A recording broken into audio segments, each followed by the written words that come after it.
শুভ সন্ধ্যা।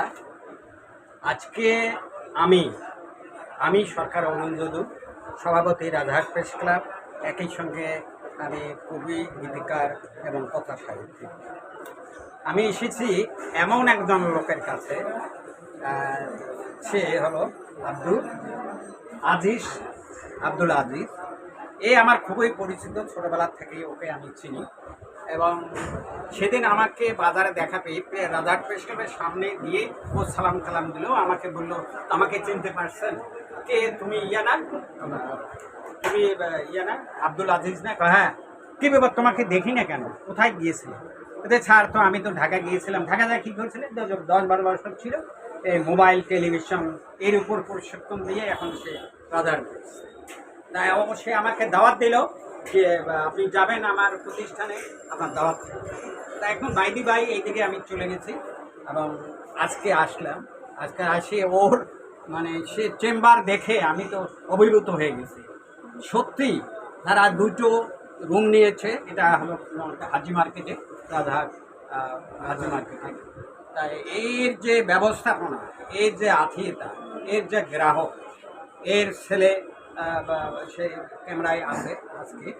ও এবার সে আইএ পরীক্ষা দিল, আইকন পরীক্ষা দিল, এবং সেও খুব ভালো মনের মানুষ। এবং আজিজ সম্বন্ধে একটু যদি কথা বলতে চাই, সেটা হলো ও ছোটোবেলার থেকেই সংগ্রামী ছিল। ছোটোবেলায় সে চায়ের দোকানে, সে নজরুল ইসলামের মতো চায়ের দোকানে কাজ করত, সে রুটি বেলতো, মানুষের চা দিত। আজকে সে হলো লাখপতি। কিসের কারণে? সংগ্রামের ফলে, সংগ্রামী এবং সততার ফলে আজকে সে এতদূর দাঁড়িয়েছে। অর্থাৎ আজকে সে দুইটা প্রতিষ্ঠানের মালিক। এটা হলো বাপ বেটা সার্কিট ঘর, এবং একই সঙ্গে যে বাপ বেটা হাঁসের খামার, এবং আরও একটা প্রতিষ্ঠান রয়েছে। তাদের সিকিউরিটি 5-7 হাজার টিকিট দিয়ে সে করছে।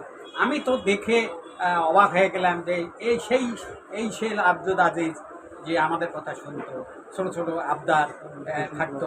আজকাল আমার মনে হয় যে ওরে কথাই আমাদের শোনা লাগে, যে এত পয়সার মালিক হয়েছে। হ্যাঁ, তার কথাই এখন শুনতে হবে। তার যে ব্যবহার, তার যে উদারতা, তার যে হাস্যোজ্জ্বল মুখ আমাকে মুগ্ধ করেছে।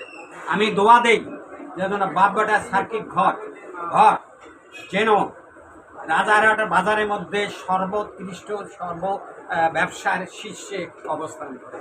আমি এই দোয়া দেই। এবং আজিজ, আমরা একে দোয়া দিচ্ছি,